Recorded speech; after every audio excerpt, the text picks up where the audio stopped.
أما بعد فأعوذ بالله السميع العليم وبوجهه الكريم وسلطانه القديم من الشيطان الرجيم. بسم الله الرحمن الرحيم. قال عز وجل في كلامه المجيد: وَلَنَبْلُوَنَّكُمْ بِشَيْءٍ مِّنَ الْخَوْفِ وَالْجُوعِ. تمام قسم کی حمد و ثنا، تعریف، کبریائی، برتری اور بزرگی اللہ خالق و مالک رب العالمین وحدہ لا شریک کی ذات اقدس و مقدس کے لیے ہیں۔ ہر قسم کا مسنون مستند درود و سلام میرے اور آپ کے پوری کائنات کے ہادی و رہنما پیر و مرشد فدا و ابی و امی و نفسی و مالی سیدی مرشدی جناب محمد الرسول اللہ علیہ الصلاۃ و تسلیمات کی ذات گرامی کے لیے۔ احباب گرامی قدر، کائنات کا رب جو پوری کائنات کا خالق و مالک ہے، وہ سب سے زیادہ مومنوں کے ساتھ شفقت کرنے والا، رحم کرنے والا ہے۔ اور قرآن کا آغاز بھی اس نے بسم اللہ الرحمن الرحیم سے کیا۔ الرحیم کا معنی ہے کان بالمؤمنین رحیما، ایسا شفقت کرنے والا ہے جو ہمیشہ سے شفقت کرے گا، ہمیشہ شفقت کرتا رہے گا۔ گویا مستقل رحمت اللہ کے پاس ہے، وہ آپ پر، مجھ پر، پوری کائنات پر جو مومن بندہ ہے، دنیا میں رہتے ہوئے بھی، برزخ کی زندگی میں بھی، کل قیامت کے دن بھی اور جنت میں بھی، اور یہاں تک کہ رب کا دیدار ہو جائے تب تک اللہ اپنی رحمت مومن کے ساتھ شامل حال رکھے۔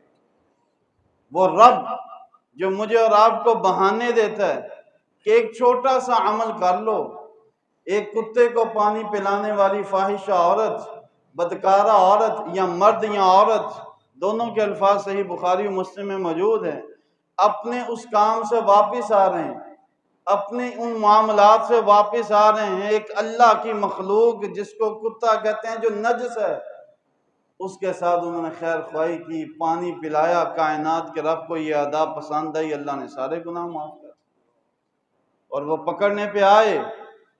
کتنا بڑا وہ جبار اور قہار ہے، جہاں چھوٹے چھوٹے اعمال پہ وہ معاف کر دیتا ہے، اور پکڑنے آئے تو نبی مکرم صلی اللہ علیہ وسلم نے فرمایا کل قیامت کے دن کچھ ایسے لوگ ہوں گے جن کے پاس تہامہ پہاڑ جیسی نیکیاں ہوں گی، فجعل اللہ ہباء منصورا، اللہ ان کو روئی کی طرح، ذرات کی طرح پہاڑوں کو اڑا دے گا، تمہارے اعمال ضائع کر دے گا۔ اللہ کو تمہارے مال کی کوئی ضرورت نہیں۔ وہ رب ایک ٹہنی کو ہٹانے پر کہ لوگوں کو تکلیف ہو رہی ہے، اللہ رب العزت غفر اللہ لہ وشکر لہ، اللہ اس بندے کو معاف بھی کرتے ہیں، اس کی قدردانی بھی کرتے ہیں، اور حدیث کے الفاظ ہیں اللہ اس کو جنت میں داخل کر دیتے۔ تو آج جس موضوع میں ہم نے جانا ہے وہ کوئی مشکل نہیں ہے، ہم نے وہ اعمال ذکر کرنے ہیں جس کو ایک کرنے پر اللہ نے دو انعامات مومن بندوں پہ رکھے۔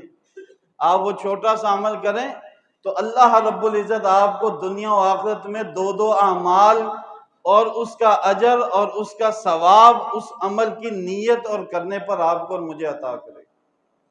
سب سے پہلی چیز نبی مکرم صلی اللہ علیہ وسلم نے فرمایا مومن بندے پر چھوٹی مصیبت آئے، بڑی مصیبت آئے، جب وہ اس پہ صبر کا، تحمل کا، برداشت کا مظاہرہ کرتا ہے، یہاں تک کہ حتی الشوکہ، اس کو ایک چھوٹا سا کانٹا چبھ جاتا ہے، فما فوقہا، یا کانٹا چبھنے سے بھی کم تکلیف پہنچتی ہے، تو اس کو اس تکلیف پر صبر کرنے کی وجہ سے اللہ دو انعام دیتے ہیں۔ اللہ رفع اللہ بہا درجہ، اس کے اس تکلیف پر صبر کی وجہ سے اللہ جنت میں اس کا ایک درجہ بلند کر دے۔ وحط بی عنہ خطایاہ، اور اللہ اس کے اس عمل پر صبر کی وجہ سے اللہ اس کے گناہوں کو معاف کر دے۔ اتنا کا عمل ہے۔ اچھا، کانٹے سے چھوٹا عمل بھی کوئی ہو سکتا ہے؟ ہاں ہو سکتا ہے۔ آپ نے سامنے والی جیب میں پیسے رکھے، آپ کے ذہن میں تو یہی بات تھی یہاں اپنے سائیڈ والی جیب میں پیسے رکھے، آپ کے ذہن میں تو یہ بات تھی، لیکن جب آپ نے ہاتھ ڈالا تو آپ کو پیسے نہیں ملے، آپ نے اس جیب میں دیکھا پیسے نہیں ملے، آپ نے بائیں طرف دیکھا پیسے نہیں ملے، تو بعد میں یاد آیا تو وہ سامنے پڑے ہیں یا کسی اور جگہ پہ پڑے ہیں۔ کائنات کے پیغمبر علیہ السلام فرماتے ہیں یہ جو چند لمحوں کی تکلیف میرے مومن بندے کو آئی ہے، اللہ اس تکلیف کی وجہ سے بھی اس کے گناہ معاف کر دیتے ہیں۔ تو اگر چھوٹی تکلیف ہم نے کانٹے کو لیا، کائنات کا رب نبی صلی اللہ علیہ وسلم فرماتے ہیں اذا اراد اللہ بعبد عجل اللہ له عقوبہ فی الدنیا، اللہ کسی بندے سے خیر کا ارادہ کریں اور اس کو دنیا میں ہی اس کے گناہوں کی سزا دے دیں، تو اللہ اس کو دنیا میں ہی سزا دے کر دنیا سے پاک صاف کر کے اپنے پاس بلاتے ہیں۔ آپ اکثر لوگوں کو دیکھتے ہیں کہ وہ فوت ہونے سے چند روز پہلے، چند مہینوں پہلے، چند سالوں پہلے کسی بیماری میں خدا نہ خواستہ وہ مصروف ہو جاتے ہیں، اللہ نے ان کو آ گھیرا ہے، اللہ کی طرف سے وہ بیماری ان کو آ گئی ہے، تو اللہ تعالیٰ ان کو اس دنیا سے جانے سے پہلے پہلے اپنے مومن بندوں کو پاک صاف کر دیتا ہے۔ اور اگر کسی سے اللہ خیر کا ارادہ نہ کرے، اگلے الفاظ بڑے سخت ہیں، فرمایا کائنات کا رب کل قیامت کے دن جب یہ بندہ آئے گا اس کو پورا پورا عذاب کل قیامت کے دن پوری کائنات کے سامنے دے گا۔ اللہ سے معافی مانگا کریں، اللہ سے ڈرا کریں۔ نبی مکرم صلی اللہ علیہ وسلم نے فرمایا کہ جب اللہ تعالیٰ کسی قوم سے راضی ہوتے ہیں، اللہ اکبر، ان کو تکلیف میں، مصیبت میں، آزمائش میں مبتلا کر دیتے، فمن رضی لہ، اگر وہ اس تکلیف پر، آزمائش پر صبر کرتے ہیں تو کائنات کا رب اس کے اس صبر کی وجہ سے اگر وہ اس آزمائش پہ وہ بندہ، وہ قوم راضی ہو جائے تو اللہ بھی راضی ہو جاتا ہے۔ اور جب وہ اس مصیبت پہ، جو بڑی مصیبت آئی ہے، قوم، بندہ راضی نہ ہو، ناراض ہو جائے، شکوے شکایتیں کریں کہ اللہ یہ میرے ساتھ ہونا تھا، ایسا میرے ساتھ کیوں ہوا، تو یاد رکھیں اللہ بھی اس قوم سے، اس بندوں سے ناراض ہو جاتا ہے۔ تو اب ہم نے اپنے درجات بلند کرنے، ہمیں جنت چاہیے، کیوں نہیں چاہیے بھائی؟ اللہ رب العزت کے پیارے پیغمبر جناب محمد الرسول اللہ صلی اللہ علیہ وسلم فرماتے ہیں ایک شخص جب وہ کسی چیز کا ارادہ کرتا ہے، وہ ارادہ عمل میں نہیں ڈالتا، من ہم بحسنہ فلم یعملھا کتبت لہ حسنہ، ایک بندے نے نیکی کا ارادہ کیا ہے، ابھی دل میں اس کا خیال آیا ہے کہ یار میں یہ کام کروں گا، یا تکلیف آئی ہے، اس تکلیف سے نکلنے کا اچھا ارادہ کیا ہے، ابھی اس نے ارادہ بعد میں کیا ہے، شریعت مطہرہ نے اس کی ایک نیکی پہلے لکھی، ابھی کرنا بڑی دور کی بات ہے، ابھی اس کی پلاننگ بڑی دور کی بات ہے۔ تو وہ رب العالمین جو مجھے اور آپ کو ایک چھوٹے سے عمل پر 2 انعامات دے رہے ہیں کہ تمہارا جنت میں درجہ بھی بلند ہوگا، دنیا و آخرت میں تمہارے گناہ بھی معاف کر۔ دوسرا عمل نبی مکرم صلی اللہ علیہ وسلم صحابہ میں موجود ہے، آپ علیہ السلام نے کہا صحابہ الا ادلکم علی عمل، میں تمہیں کسی ایسے عمل کے بارے میں نہ بتاؤں جس سے تمہارے گناہ معاف ہو جائیں اور تمہارے درجات اللہ کے ہاں بلند ہو جائیں، 2 انعام ایک عمل پہ؟ فرمایا کیوں نہیں، قالوا بلا یا رسول اللہ، بتلائیں۔ اللہ اکبر، وہ صحابہ جو ذرا ذرا عمل کے لیے نبی صلی اللہ علیہ وسلم کو کہتے ہیں ہمیں بتلائیں، شوق دین سیکھنے کا، دین پہ عمل کرنے کا۔ اللہ کے نبی صلی اللہ علیہ وسلم نے فرمایا ان میں سے پہلا عمل ہے اسباغ الوضوء علی المکارہ، وضو کرنا اور اچھے طریقے پر کرنا، اور تب کرنا جب وضو کرنے کو دل نہ چاہ رہا ہو۔ اب آپ اندازہ کریں، ہمارا وضو کرنے کو دل چاہتا ہی نہیں ہے سوائے نماز کے علاوہ۔ آپ کبھی غور کریں، آپ کا دل نہ چاہ رہا ہو، آپ آگے وضو کریں اور مکمل وضو کریں، جسم کا کوئی عضو خشک نہ رہ جائے، اللہ آپ کے درجات اپنے ہاں بلند بھی کرتا ہے، آپ کے اس ایک عمل کی وجہ سے سارے صغیرہ گناہ بھی معاف کر دیتے۔ دوسرا عمل، اس کی ڈیٹیل میں ابھی جاتے ہیں، اللہ کے نبی صلی اللہ علیہ وسلم نے فرمایا ایک بندہ من توضع فیحسن وضوءہ، جو وضو کرتا ہے اور اچھا وضو کرتا ہے، فیصلی رکعتین، اور 2 رکعت نماز پڑھتا ہے، لم یوجہہ، کوئی چیز اس کو متوجہ نہیں کرتی. شیطان کا حملہ آ جائے تو وہ شیطان کی باتوں کے پیچھے نہیں لگتا. یکسوئی کے ساتھ 2 رکعتیں نماز پڑھ لے، کائنات کا رب سلام وہ بعد میں پھیرتا ہے، واجبت لہ الجنہ، جنت اس کے کھاتے میں پہلے لکھی جاتی. یہی وضو کائنات کے پیغمبر علیہ السلام فرماتے ہیں وہ اچھے طریقے سے کرے، 2 رکعتیں پڑھے، کوئی چیز اس میں نہ بھولے، سہو نہ ہو، سلام بعد میں پھیرے گا، غفر اللہ لہ ما تقدم من ذنبہ، اللہ اس کی زندگی کے سارے پچھلے چھوٹے گناہ معاف کر دیتے. یہی وضو اللہ کے نبی صلی اللہ علیہ وسلم نے فرمایا جو وضو کر کے مسجد میں آ جائے اور بیٹھا رہے، جب تک وضو سے بے وضو نہیں ہوتا تب تک فرشتہ اس کے لیے اللہ مقرر کر دیتے ہیں جو اس کے لیے 2 دعائیں کرتا رہتا ہے. اللہم اغفر لہ، اللہم ارحمہ. اللہ یہ بندہ گھر سے آیا ہے، اس کا کوئی اور غرض نہیں سوائے نماز پڑھنے کے، اور یہ نماز کا انتظار کر رہا ہے، آگے اس کی بھی بات آئی، لیکن وضو اچھا کر کے آیا، نماز جماعت کے ساتھ ادا کی اور بیٹھا رہا، انتظار کرتا رہا. فرمایا فرشتہ مقرر ہے، اللہ اس کے گناہ بخش دے، اللہ اس پہ اپنی رحمت کر. اور ہم اس نے چھوٹے سے عمل پہ کوئی حیثیت نہیں دیتے، کوئی اس کو ویلیو نہیں دیتے. مکمل وضو کرنے کے بعد آپ نے دوسرے عمل کی طرف اشارہ کیا.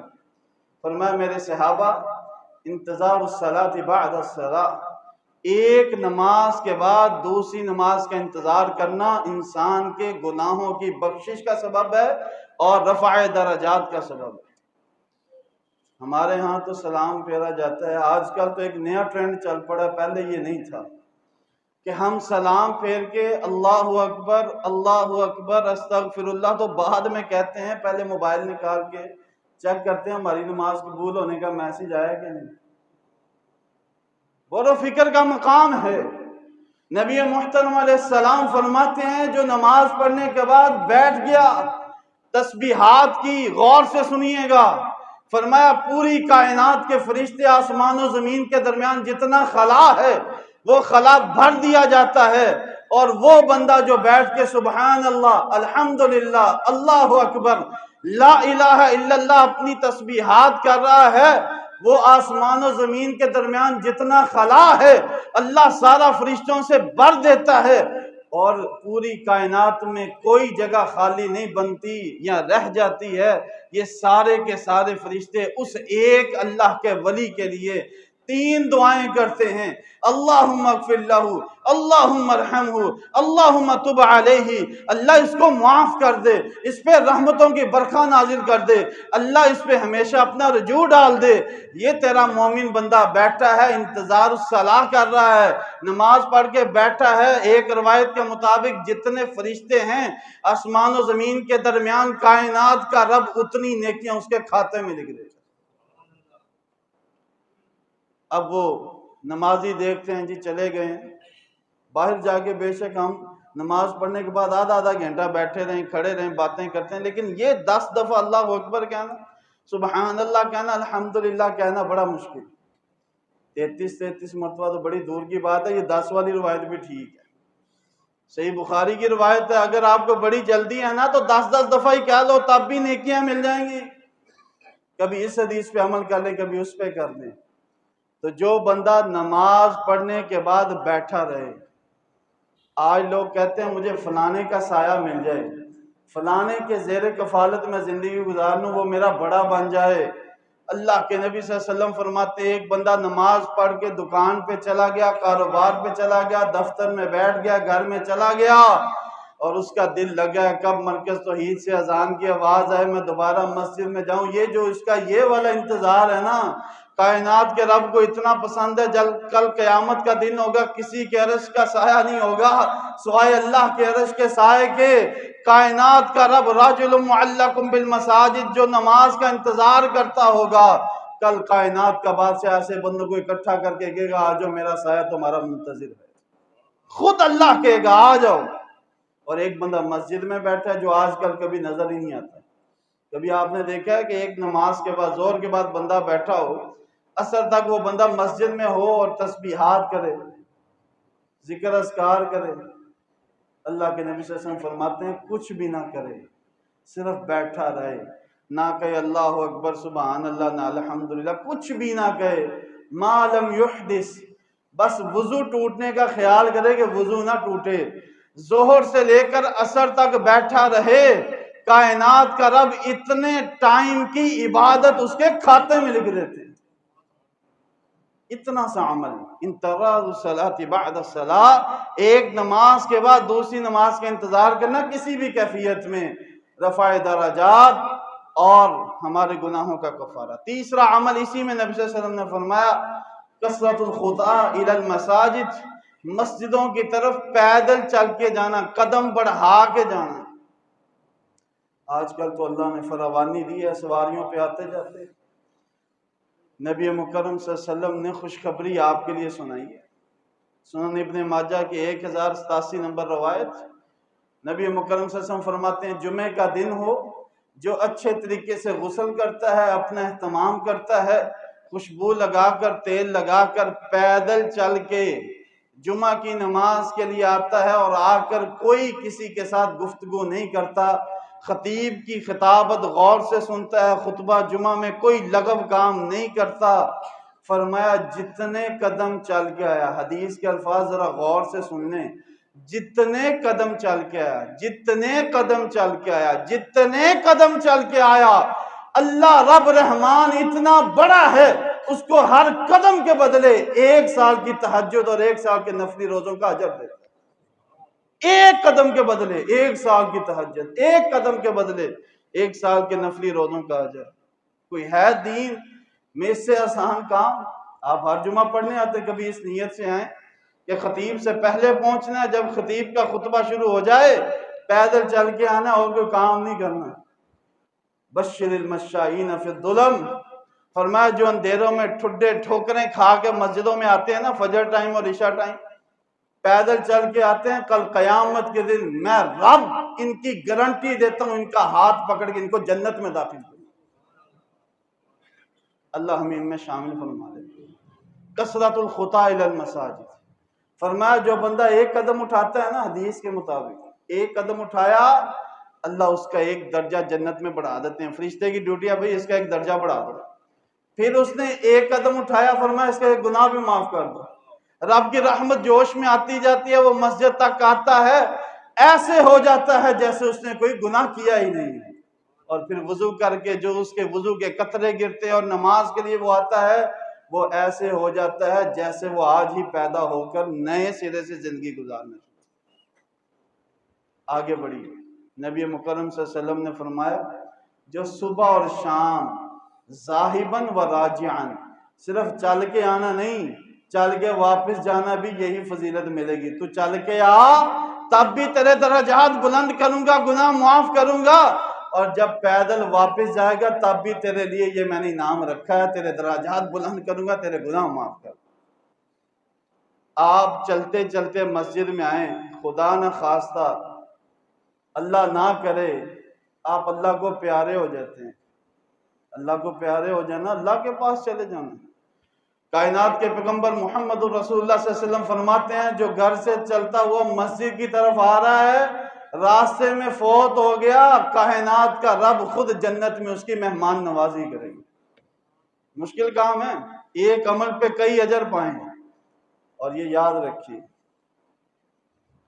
نبی مکرم صلی اللہ علیہ وسلم نے مجھے اور آپ کو یہ تعلیم اس لیے دی ہے کہ ہم یہ عمل کر کے اللہ کو راضی کریں۔ میں نے سٹارٹ میں بات کی، شیخ الاسلام ابن تیمیہ لکھتے ہیں وہ رب چاہے نا تو بلی کو عذاب دینے والی، جو کمرے میں بند کرنے والی، اللہ اس کو جہنم رسید کر سکتا ہے، اس کو کوئی پوچھنے والا نہیں۔ اور وہ بخشنے پہ آئے جس نے 99 قتل کیے ہوں، 100 کی سینچری پوری کر کے ابھی نیک لوگوں کی بستی کی طرف جا رہا ہے، کوئی عمل نہیں کیا، کوئی نماز نہیں، کوئی روزہ نہیں، کوئی زکوٰۃ نہیں، اللہ اس کو جنت میں لے جاتا ہے۔ یہ تو اللہ کے کام ہے۔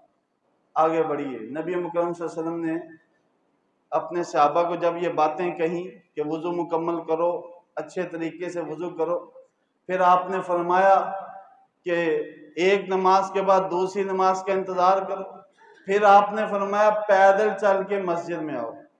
شاید آپ میں سے بھی کسی کی خواہش پیدا ہو گئی۔ ایک صحابی نے اپنا مکان مدینے سے دور رکھا ہوا، اور مزے کی بات ہے وہ سب سے پہلے مسجد میں پہنچتے، تو حضرت ابی بن کعب رضی اللہ عنہ نے کہا یار تم کو گدھا خرید لو، رات کو جب آتے ہو وحشیانہ اور وحشت زدہ وہ ماحول ہے پہاڑوں کے اندر، تمہیں کوئی پکڑ ہی نہ لے کھا ہی نہ لے۔ کہا نہیں نہیں، میں نے اللہ کے نبی سے سنا ہے کہ میں نے یہ نیت کی ہے کہ جب بندہ پیدل چل کے آتا ہے اس کے درجات بھی بلند ہوتے ہیں، گناہ بھی معاف ہوتے ہیں۔ میں نے اللہ سے یہ دعا کی ہے اللہ جب میں واپس جاؤں تب بھی میرے ساتھ یہ عمل ہو۔ تو نبی صلی اللہ علیہ وسلم کو جب یہ بات پہنچی فرمایا اللہ نے اس کی نیت کے مطابق اس کے کھاتے میں اجر اور ثواب لکھ دی ہے۔ آگے بڑھیے، نبی صلی اللہ علیہ وسلم صحابہ میں موجود ہیں۔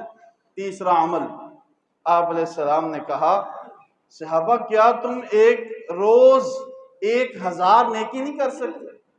اب یہ بات سن کے ہر بندہ پریشان ہو جاتا ہے، صحابہ بھی پریشان ہو گئے کہ 24 گھنٹوں میں کیسے 1000 نیکی ہو سکتی؟ تو صحابہ نے پوچھا اللہ کے نبی کیسے؟ آپ بتلائیں ہم کرنے کے لیے تیار ہیں۔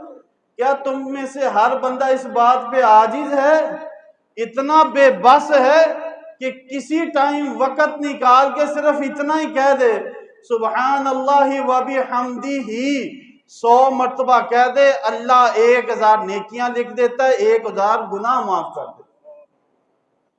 100 دفعہ ضرب 10 کے ساتھ دیں 1000 گناہ۔ تو اگر ہم اتنے عاجز ہیں، ہمارے پاس 10 منٹ کا ٹائم نہیں اللہ کے لیے، تو پھر ہماری زندگیاں بیکار ہیں۔ اللہ کو ایسی زندگیوں کی ضرورت نہیں، اللہ ہمیں ایسی زندگیوں سے محفوظ فرمائے۔ قیامت کے دن ایک بندہ آئے گا، اللہ تعالیٰ اس کو دیکھیں گے کہ اس نے ساری زندگی موج مستی میں زندگی گزاری، اللہ کی نعمتوں میں، عیش و عشرت میں، ہاں جی یہاں پہ خرچ ہو رہا ہے وہاں پہ ہو رہا ہے، ٹھاٹ باٹ کے ساتھ رہا ہے۔ اللہ کہتے ہیں ذرا اس کو نا جہنم کی نہر میں غوطہ دلواؤ۔ اس کو غوطہ دلوا کے پوچھا جاتا ہے مر راحہ، بھئی خوشی کس کو کہتے ہیں؟ سکون، امن، چین، سلامتی کس کو کہتے ہیں؟ وہ کہتا ہے مجھے تو پتہ نہیں، میں تو مصیبتوں میں گزر کے آیا ہوں۔ صرف ایک غوطہ دلوایا، اس کے مقابلے میں میرے اور آپ جیسا مومن بندہ اللہ ہمیں ان میں شامل فرما دے۔ جیسے ہم نے بیان کیا مصیبتوں میں رہنے والا، آزمائشوں میں رہنے والا، وضو کرنے والا، سارے معاملات اللہ کے لیے کرنے والا، مسجد میں اندھیروں میں آنے والا، صبح آنے والا، جب دیکھو کوئی نہ کوئی مسئلہ چل رہا ہے بس صبر کر رہا ہے۔ فرمایا یہ تکلیفوں میں ہے، اس کو ذرا جنت کی نہر میں تو غوطہ دو ذرا۔ جنت کی نہر میں غوطہ دے کے پوچھا جاتا ہے مل علم مل ہم، اور غم، پریشانی، مصیبت، آزمائش کس کو کہتے ہیں؟ وہ کہے گا اللہ تعالیٰ میں تو ساری زندگی خوشحالی میں گزار کے آیا ہوں۔ اللہ ہمیں ان بندوں میں شامل فرما دے۔ اقول قولی ھذا استغفر اللہ لی ولکم ولسائر المسلمین والسلام علیکم۔